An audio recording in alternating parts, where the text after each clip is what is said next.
Everyone welcome to the channel. आइए करते हैं आज के इंपॉर्टेंट क्वेश्चंस। ये आपके एसएससी में जितने भी पेपर्स होते हैं उनके पीवाईक्यू है। एसएससी में आपके 15 मिनट में 25 क्वेश्चन करने हैं प्रीलिम्स में, तो उसको ध्यान में रखते हुए शॉर्ट ट्रिक के जरिए आपको क्वेश्चन सॉल्व करने हैं। यहाँ पर देखो पहला क्वेश्चन दिया गया है x + 1/x की वैल्यू 3 है, तो पावर 7 में जाने के लिए आपको क्या करना होगा।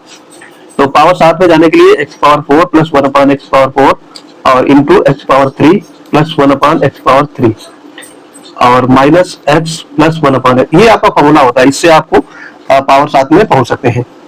तो 1 से पहले 2 में पावर जाएंगे तो k² - 2 यानी 3 का स्क्वायर 9 - 2 यानी 7 हो गया। और फिर 4 में जाएंगे तो 7 का पावर 2 - 2, तो ये आपका 47 आ गया। तो यहाँ पर डायरेक्ट आप 47 रख लेंगे और इंटू में अब 3 में आपको जाना है डायरेक्ट, तो k³ - 3k, तो 3³ - 3 × 3, तो ये आपका आ जाएगा 3 की पावर 3 यानी 27 - 9 यानी 18। यहाँ पर 18 लिख लेंगे और यहाँ पर -3। तो यहाँ से यूनिट डिजिट से भी सॉल्व कर सकते हैं। 8 × 7 = 56, 56 में से यानी 6 में से 3 गया तो 3 बचेगा, तो लास्ट में 3 आना चाहिए।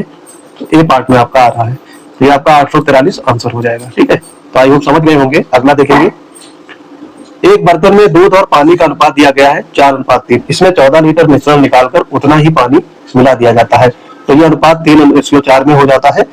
बर्तन में शुरुआत में दूध की मात्रा आपसे पूछी गई है। तो ये देखने में काफी सरल क्वेश्चन लग रहा है, लेकिन टफ है। कैसे सॉल्व करेंगे, देखो 4:3 ये आपका मिल्क और वाटर का है रेशियो। फिर दूसरा बन जाता है जब आपका 14 लीटर इसमें से निकाल दिया जाता है तो 3:4। ठीक, तो इसमें आपको जो कोई भी मात्रा है, जैसे मिल्क पूछा गया है आपसे, तो दूध इसमें बराबर करेंगे, तो यहाँ पे आपको 3 से गुणा कर देंगे और इसमें 4 से कर देंगे, तो ये रेशियो आपका नया बन जाएगा 3×12:9। और यहाँ पर कितना बनेगा, ये 12:16। ठीक है, तो ये डिफरेंस कितना है, 7 का। 7 का डिफरेंस है 14 में, तो 1 का होगा आपका 2 लीटर आ जाएगा। ठीक, इतनी बात आप समझ गए होंगे। तो टोटल मिश्रण आपका कितना बनेगा, देखो 12 लीटर आपका दूध था और 16 लीटर आपका पानी, तो ये 28 लीटर हो गया। ठीक, और 28 ये यूनिट बना है और 1 यूनिट की वैल्यू 2 है, तो ये आपका टोटल जो दूध हो जाएगा 28, ये दोनों जोड़ लेंगे और दूना 56 हो गया। अब ये टोटल जो मिश्रण है वो कितना हो गया, 56। और आपसे पूछा गया है स्टार्टिंग में तो 4:3 में ये है, तो 4 और टोटल वैल्यू कितनी हो जाएगी, 4 × 3 = 7। तो यहाँ से ये आपका मिल्क फाइंड आउट हो जाएगा। 4 × 7 = 7, 8 × 56, 8 × 4 = 32, तो 32 लीटर स्टार्टिंग में दूध था। सी पार्ट में आपका ईमान दुकानदार अपनी वस्तुओं को क्रय मूल्य पर बेचने का दावा करता है, लेकिन वह 1 किलोग्राम के स्थान पर 850 ग्राम के फर्जी वजन का प्रयोग करता है, तो प्रतिशत लाभ आपको बताना है। परसेंटेज लाभ कितना हो जाएगा आपका, ये देखो डिफरेंस कितना है आपका, 1 किलोग्राम यानी 1000 ग्राम माइनस 850 ग्राम और डिवाइड बाय 850 ग्राम इंटू 100। यहाँ से बचेगा 150 gram divide by 850 gram into 100। ये सॉल्व कर लेंगे, यही आंसर है। 1 0 से 17 25 85, 5 से काटेंगे 5 दूनी 10, 3300/17, तो ये आपका आ जाएगा 17 × 17 = 130, 17 × 119 11/17। ये परसेंटेज आ गया आपका 17 सही 11/17%।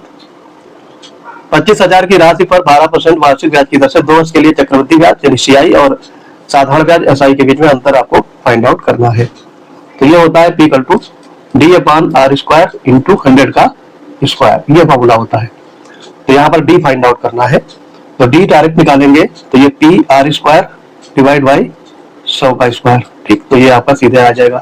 P की वैल्यू 25,000 दिया गया है, R की वैल्यू कितनी है आपकी 12%, तो 12 × 12 यानी 144 हो जाएगा, डिवाइड बाई 100 और इंटू 100। ऐसे भी कर सकते हो, 1 2 1 2 0 कट गए, 1 0 यहाँ से 5 दूनी 10 और ये 55 25, यहाँ से 2 से काट दोगे तो 7 आ जाएगा, 72 आ जाएगा, 72 पंजे 360। बी पार्ट आपका करेक्ट हो जाएगा। फिर आगे है, देखो ये 5वां क्वेश्चन है, ये आपका A और B C एक कार्य को 12 15 और 20 दिनों में पूरा कर सकते हैं। वे एक साथ कार्य करना शुरू करते हैं, लेकिन A कार्य पूरा होने से 2 दिन पहले छोड़ देता है और B कार्य पूरा होने से 3 दिन पहले छोड़ देता है, तो कार्य कितने दिनों में पूरा हुआ, ये आपको फाइंड आउट करना है। देखो यहाँ पर ABC की पहले एफिशिएंसी देख लेंगे, 12 15 और 20, तो इनका एलसीएम हो गया 60, तो एक की एफिशिएंसी कितनी हुई, 12 पंचे 60, 15 चक्कू 60 और 20 63, ये हो गया आपका 5 4 3, ये आपकी एफिशिएंसी हो गई। और ए जो है वो कार्य पूरा होने से 2 दिन पहले छोड़ देता है। टोटल काम है 60 अब आगे का लॉजिक समझिएगा, ट्रिक। तो ए की एफिशिएंसी 5 है, 2 दिन पहले छोड़ देता है, तो ये अगर ना छोड़े तो 10 काम ज्यादा करेगा। इसी तरीके से बी कार्य को 3 दिन पहले छोड़ देता है, तो बी की एफिशिएंसी कितनी है, 4 है, और 3 दिन पहले छोड़ दे रहा है, तो 4 के 12 ये, तो ये टोटल हो गया आपका 82। ठीक है, 82 कार्य हो गया, और इनकी कुल एफिशिएंसी कितनी है, 5 4 9 3 12, ये हो गया आपका। ठीक है, 82/12, तो ये आपका आ जाएगा 41/6, यानी 6 36 और 5 6 6 सही।